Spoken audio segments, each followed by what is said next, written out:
Hello and welcome back to Holy Nirvana. I'm here today with the new ASRock Arc B580 Steel Legend OC. That's quite the mouthful, isn't it? Now, the OC stands for overclock, and technically it has a factory overclock where the graphics clock is set to 2740 MHz, I believe, compared to the baseline 2670 MHz. But with the Arc B580, what we're finding is that they all boost to about the same level that's hard limited at 2850 MHz, unless you do manual overclocking. It really doesn't matter which of the Arc B580 cards you buy if you're just going to run them factory stock, because they all perform and run virtually identically. I'll show that with some later reviews. But today, we're looking at ASRock's card. Triple fans, plenty of cooling power, 2 8-pin power connections, which seems totally overkill. I never saw it go above 200 watts of power draw, never mind 225, which is why you would need 2 8-pin connectors. But let's go ahead and hit the benchmarks. I've got 10 games, and I'm going to go in kind of reverse order of resolution because Intel is marketing this as a 1440p card. So I'm going to start there, and then I'll throw in the 1080p numbers as well. It depends on the game, but this really is kind of a 1080p card in a lot of situations, or at least 1440p at high or maybe even medium settings in some games, unless you use upscaling. And I'm not going to show upscaling numbers here, but keep in mind that 1440p with upscaling, so you're running at less than 1080p and upscaling via XeSS or FSR3 or 2 or DLSS if you've got an NVIDIA card. But the fact of the matter is 1080p native performs about the same as 1440p with quality mode upscaling. So let's hit the benchmarks. 1440p native TSR mode. You can't set Black Myth Wukong to TAA, so you have to use Unreal Engine 5's TSR, Temporal Super Resolution. There's some other games that do that as well. And TSR, it's this weird halfway thing between an upscaling algorithm and just temporal anti-aliasing, and in some cases it looks better, in others it looks worse. There's a lot of ghosting I see on like falling leaves and such in Black Myth Wukong, and the same goes for Stalker 2, which I'll get to later. 1440p, we're getting just 22 frames per second. That's not that great, but you can see everything's getting pretty low. This is a super demanding game. They basically designed it to use upscaling and frame gen. That's part of Unreal Engine 5. You can't run natively in this game at higher resolutions and expect super high performance. Drop down to 1080p and performance gets about a 50% boost, a little bit less than that, but close enough. And Arc B580, it actually drops further down the list. It's now behind the 7600, 7600 XT, and 4060, and barely ahead of the Arc A770, which this looks like maybe there's some driver work to do from Intel, and that's going to be a refrain that you'll hear a lot when people talk about Arc right now. If you go down to 1080p medium, now we're getting nearly 60 frames per second, but it's also behind virtually every other card that I tested. It only beats the Arc A770, but it loses to the, nearly 4 years old RTX 3060 12GB card, and it loses to the 7600, 7600, and 4060. Driver work, Intel. Fix it, please, sooner than later. If we go on to the next game, we have Dragon Age the Veilguard. Now this is also a relatively demanding game, but not quite so bad as like Black Myth and Stalker 2. And this isn't Unreal Engine 5, instead it's EA's Frostbite engine. But you get 48 frames per second on ASRock's Arc B580, beating all contenders, including the 7600 XT. That's a decent performance improvement for $250 if you're in the US. If you're in the UK or Australia, prices are going to be different. We're seeing £270, but we expect that to come down, hopefully, once people stop buying all of the inventory. Drop down to 1080p Ultra, and we're still getting 60 frames per second. It's not a huge bump in performance, but it's still ahead of everybody else. 4060 and 7600 XT are tied for second, basically.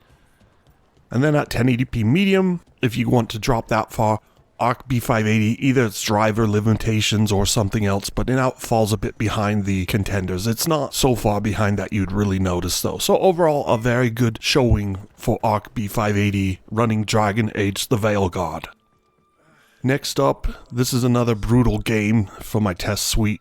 Final Fantasy XVI. I mean, it's a Final Fantasy game. Everybody loves those, right? And it doesn't run that well. 24 frames per second at native 1440p. 7600 XT does the best here, and perhaps that's because this is a PlayStation 5 port. I don't know for sure. The porting process, they could have really screwed up a lot of things to reduce performance. They did try and enhance the visuals, I think, relative to the console version. And if you drop down to 1080p, we're able to get up to 30 frames per second, just over it, but it's behind the 4060 and 7600 XT still. A running refrain that drivers should improve performance because it's only about 10% faster than the A770. Maybe that's all it's supposed to be, but I would like to see more because we do see that in some of the other games. And if you go down to 1080p medium, now you get mostly playable. Minimums still dropping below 30 frames per second. That's not great, but that's not just Arc, that's the game in general. If you turn on upscaling and frame gen, you can get much better performance, but at a loss in visual quality, and I would like to see frame generation and upscaling used as a way to boost performance from decent to great.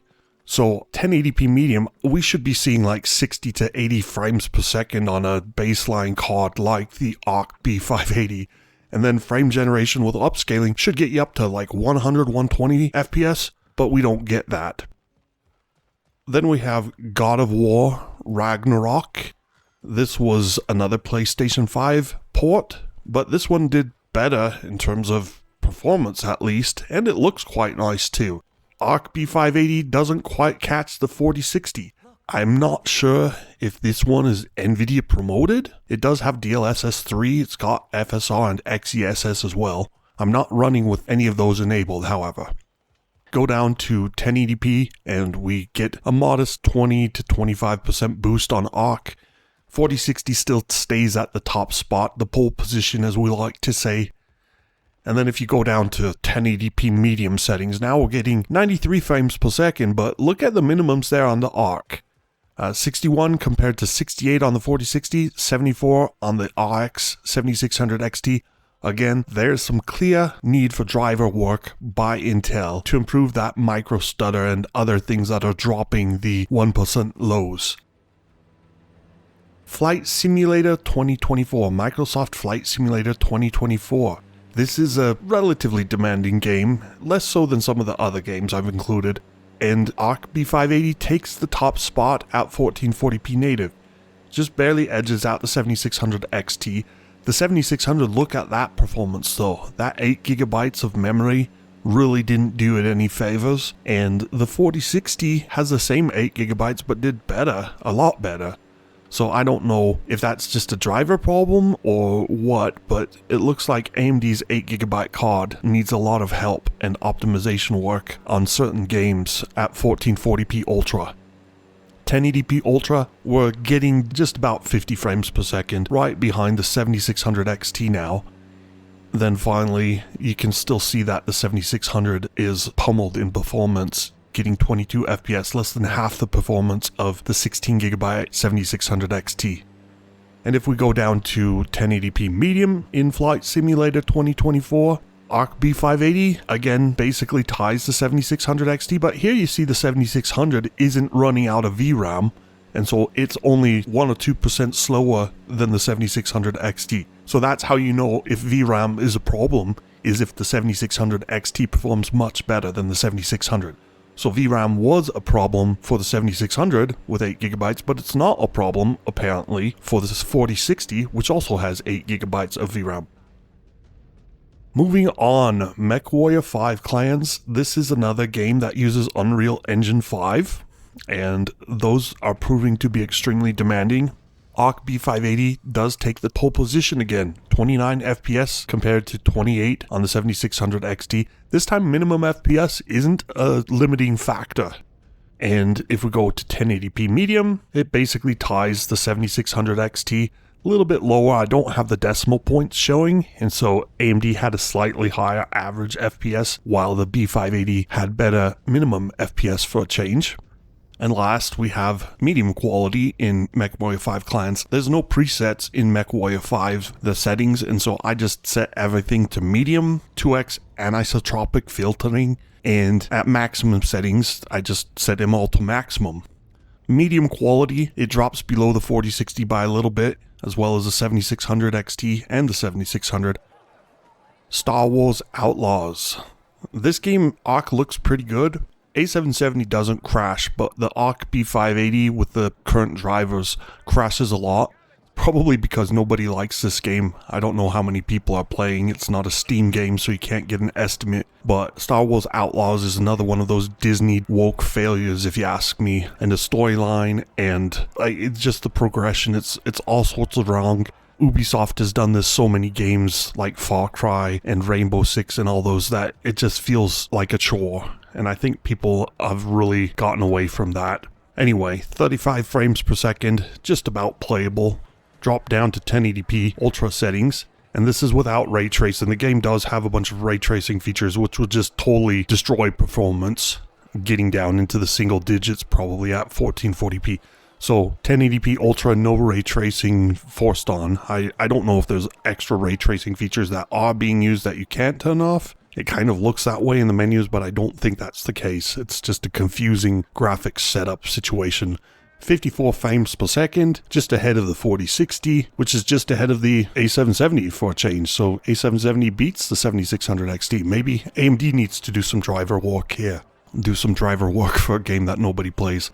And at medium quality, Arc B580 still hangs on to a slight lead over the 4060. I believe this one was NVIDIA promoted game, which is why it has like the RTX special lighting, whatever that setting was called. And the 7600 XT, 7600, A770, and RTX 3060 are all kind of landing at about the same level of performance, which looks a little odd. Stalker 2, I hinted at earlier that it was pretty brutal. It is Unreal Engine 5. It doesn't support hardware ray tracing. It just uses the Lumen and Nanite technologies from Unreal Engine 5 to mimic ray tracing sort of. It's not full ray tracing by any stretch.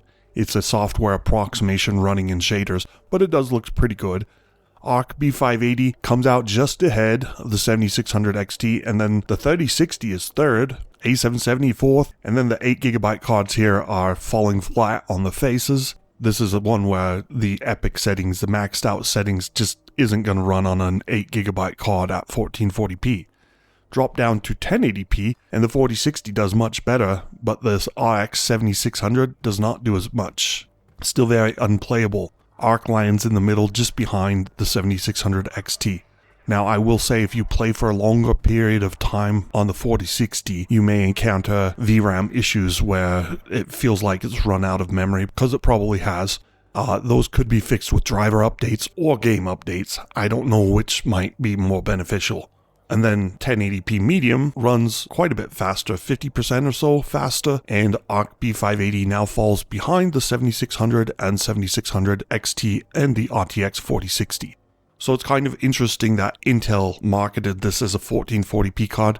It's almost like they knew how badly it did at 1080p compared to the competition, and so they tried to make it look better by pushing beyond what the competition can handle. So the 8GB 7600 and 4060 generally struggle at 1440p and high to ultra settings because they only have limited amount of VRAM and memory bandwidth.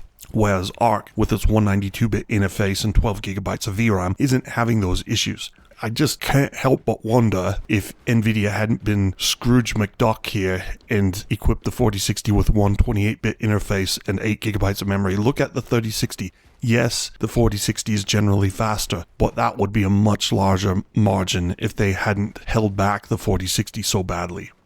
Space Marine 2, while it's running fastest in average FPS on the Arc B580, as I look to the 1080p ultra settings, the minimum FPS, there's a lot of micro stutter here, a lot of bouncing between the average FPS, and then you'll see a frame time spike every half a second. And it will only last one frame, but it's constantly spiking, and that's why its minimum FPS, its 1% lows, is worse than just about everything. only the Arc A770 did worse.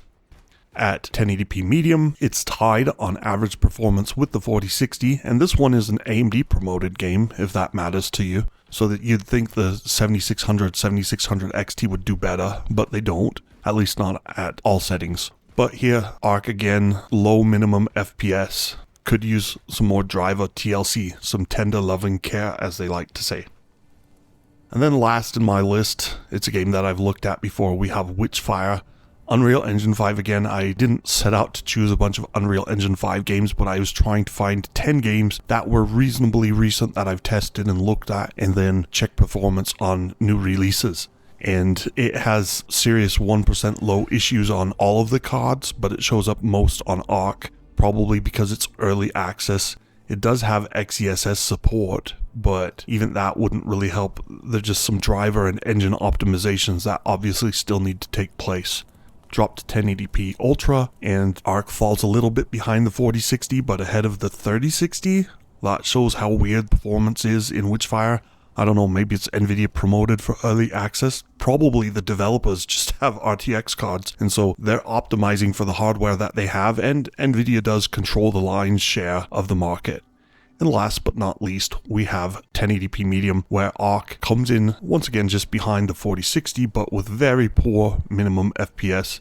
It's playable. I mean, it stays above 60 FPS throughout all of my testing, but it's not like a smooth, constant experience. And so if you had like a 144Hz display, you would get a lot of dropping below that by a lot. That's about it for Arc B580. What do I think of it overall? It's not a bad card. It looks good on paper. It looks a lot better on paper than it looks in practice because it has just all these little idiosyncrasies where games either perform very poorly or very well. That's driver optimizations, and part of that might be because Intel's drivers for Arc B580 are based off an older branch of the drivers than the Arc A series drivers. In the next month or so, that will be merged in, and so we'll get the same drivers and support for both Battlemage and Alchemist, which we don't have right now. And once that happens, I think the B series will start to look better. Hopefully that happens in time for the B570 launch in mid-January. If you need a good $250 graphics card, Arc B580 is certainly worth considering, and the ASRock Steel Legend is a decent option. It runs cool and quiet. It's very quiet and only uses about 150 to 160 watts on average. It's not hitting the 190 watts that the card is rated for, or the GPU is rated for. Never mind the potential 375 watts that the power connectors and PCI Express slot would allow for. But that's just what ASRock did for whatever reason. Maybe if you do liquid nitrogen cooling on your Arc Steel Legend card, you can hit higher overclocks thanks to that extra 8-pin connector. I would not buy Arc B580 right now if you play recent games a lot and if you don't want to futz with drivers on a regular basis, because I feel like for the next 6 months you're probably going to get 2 drivers per month at least from Intel, and those will address performance issues and hopefully improve the situation over time. But if you're willing to take a chance, if you're sick of Nvidia and their price gouging and cutting of features like VRAM capacity, I think Intel is probably the way to go. Encourage the little guy, and Intel didn't used to be the little guy, right? They were the 800-pound gorilla, as they say, but they've really fallen on hard times. CEO Pat Gelsinger's out. Nobody knows what they're doing. I don't even know if they're going to continue making GPUs going forward if they can't stop hemorrhaging cash and stock prices and all that problems. They're trying to get out their new 18A process node in this coming year. We'll see if they do that and how it performs, because Arc is made on TSMC's nodes. That just doesn't make sense from a business perspective to have to use your competitors' nodes unless your nodes have problems. And that seems to be where Intel is right now. Problems, problems, problems. I hope they can turn that around a bit and remain viable as a company. I think the US government is probably going to prop them up if it comes to it. They can't allow Taiwan and China and the overseas countries to control the process node technology. I mean, they've got TSMC in Arizona now, but they really want to have cutting-edge US-grown technology being used. I could see the US government actually forcing Apple, Nvidia, and even AMD to use Intel's process nodes at some point in the future. not forcing them, but paying them, basically, giving them incentives to use Intel just to help make things work for the US economy and US technology sector. That's a whole nother story. Arc, as it stands, looks promising, but with a lot of flaws, just like Alchemist, really. And it feels a little late, too, because we're comparing it to the 4060 and the 7600, and those cards have been out for at least a year, in some cases almost 2 years. And we expect to see new AMD graphics cards and possibly NVIDIA graphics cards for the lower end of the spectrum in the next month or two. I think AMD will launch their budget cards first. They're now saying it might be called the RX 9050 or 9060. I don't even know what the new names are going to be. There's leaks and rumors happening. We'll find out next month. But I think AMD will have a budget to mid-range card at the $300 price range that will probably look a lot better than the Arc B580. We'll find out next month. I would wait to buy until then. Thanks for watching. Please like, share, and subscribe. Let me know what else you'd like to see tested. I do have some more Arc graphics cards that I need to check out, and we will see you next time.